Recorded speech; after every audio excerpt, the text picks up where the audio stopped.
폐기물을 주인도 모르게 농경지에 묻거나 무단으로 버려온 업체들이 잇따라 적발되고 있습니다. 네, 처리 시설은 부족한데 쓰레기와 폐기물은 넘쳐납니다.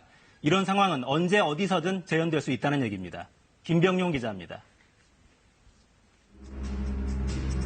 경기도의 한 농지입니다. 굴삭기로 땅을 파자 검은 흙이 나오고 있습니다. 파고 파도 원래 흙 색깔은 찾아볼 수가 없습니다. 봤어. 아주 원상복귀라서 이게 눈바닥까지 다 파냈어. 근데 그냥 무슨 개혁 같은 게 나와, 시커먼 흙이. 또 다른 논인데요. 보시면 하얀 가루가 보입니다. 오염수가 흐른 자국으로 추정됩니다. 하얗게 이제 산화가 됐잖아요, 뭐가. 이제, 이거 폐기물이 이쪽에 집중으로 이제 매립이 됐겠구나라고 생각했더니 거길 파보니까 두 군데가 양쪽이 다 똑같이 묻혔어요. 환경단체의 제보가 들어온 건 지난달 중순입니다. 여기 폐기물이 들어간다고 농민께서 전화를 주셨어요. 그래서 온 거죠. 그분이 일하시다 보니까 뭐 이상한 흙 같은 게 들어온 것 같아가지고 보고서 이제 전화를 하신 모양이에요. 그 뒤 경찰과 함께 땅을 파봤더니 이런 검은 흙과 폐기물들이 발견됐습니다.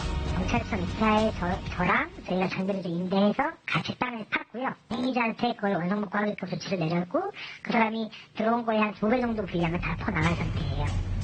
이 폐기물들의 성분은 무기성 온이 석재를 가공하는 과정에서 발생하는데 토양 산성화 때문에 농경지 매립은 금지돼 있습니다. 그런데 암석공사용 모래를 만드는 업자가 농경지에 무단으로 폐기물을 버린 것으로 추정됩니다. 어떻게 이런 일이 가능했을까요?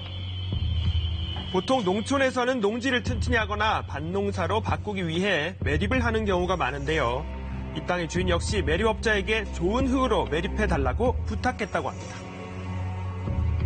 매립해서 농사를 지으려고 받아달라고 이제 아는 사람한테 저기를 받았다리더라고요. 좋은 흙을 갖다 노주기로 약속을 했다라는데 그렇게 매립을 하기로 약속을 했는데 이곳에는 수많은 차가 오갔다고 하는데요. 차가 밀려가지고 여기 그냥 덤프차가 주서 있었어요. 아스팔트가 주선에 여기 깔려있던 건데 덤프차가 많이 다녀가지고 무너져서 이렇게 딱 떨어진 거예요, 이게. 그런데 이상하게도 주로 밤이나 새벽 시간을 이용해 작업이 이루어졌다고 주민들은 말합니다. 밤에, 낮에 하면 사람들이 많이 보잖아요. 폐기물이라는 여기서 봐도 보이잖아요. 절대 낮에 못 오죠. 땅 주인은 물론 주민이나 지자체도 불법 폐기물이 매립되는 건 몰랐다고 합니다. 땅 주인한테 저희가 이제 여쭤봤어요. 몰랐냐 하니까 몰랐대요. 자기들도 경찰서에서 연락을 받은 모양이에요. 그래서 알았대요. 이런 행정도 들어온 적이 없고요. 간다 해도 워낙 경치가 많잖아요. 이렇게 몰래 매립된 폐기물은 무려 42만 톤으로 추정되고 있습니다. 2014년부터 올해까지 경기도와 인천 일대 농경지 20여 곳에 이런 폐기물을 불법 매립한 혐의를 받고 있는데요. 경찰은 이들이 운반업자들과 이 같은 불법 매립을 통해서 150억 원가량을 챙긴 것으로 보고 있습니다. 농사를 지어야 할 땅에 폐기물 매립 소식을 들은 지역 주민들 걱정이 태산입니다. 뭐 처소를 못하겠지 뭐 아무것도 못 지겠지. 그렇게 되면 농사를 심어 놔봐야 성 없어 그러면 다 그냥 썩어버리지. 나온 농작물을 먹었고 자기네들이 이걸 먹고 남은 거는 팔았다라는 거예요. 김포 시민으로서는 이게 진짜 심각하단 말이에요. 자, 이번에는 다른 지역으로 가보겠습니다. 굴삭기로 파봤는데 검은 흙이 나오고요. 옆에는 이렇게 검은 물이 흐릅니다. 드문드문 부서진 폐기물들도 보이는데요. 이모 씨는 지난해 공원을 만든다는 업체에게 땅을 빌려주기로 했다고 합니다. 평당 1,000원씩 준다고 이제 임대를 해달라고 거기다가 꽃을 심어서 공원화식으로 다니다고 그래가지고. 그런데 지난 가을부터 이웃들의 항의가 이어졌다고 하는데요. 농가들이 이제 피해를 봤다고 전화 와가지고 그때 알은 거죠. 왔을 때는 여기서 악취가 엄청났어요.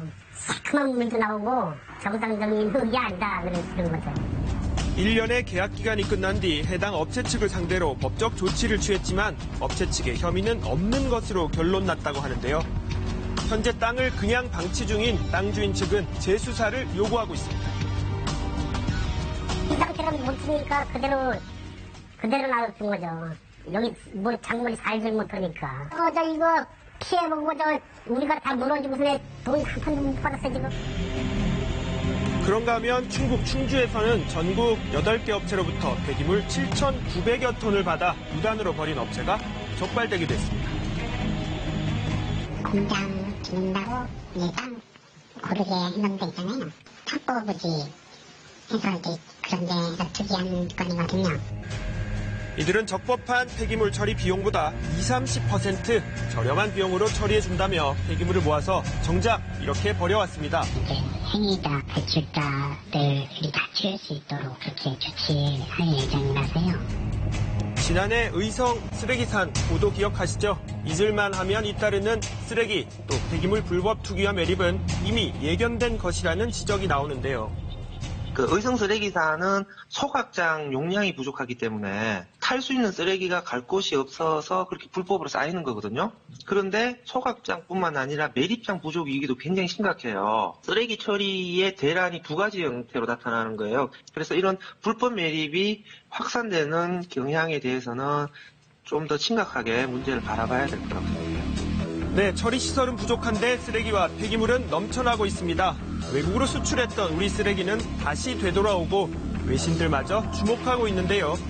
이제는 몰래 파묻고 숨겨놨던 전국 곳곳의 쓰레기, 폐기물에 반격이 시작됐습니다.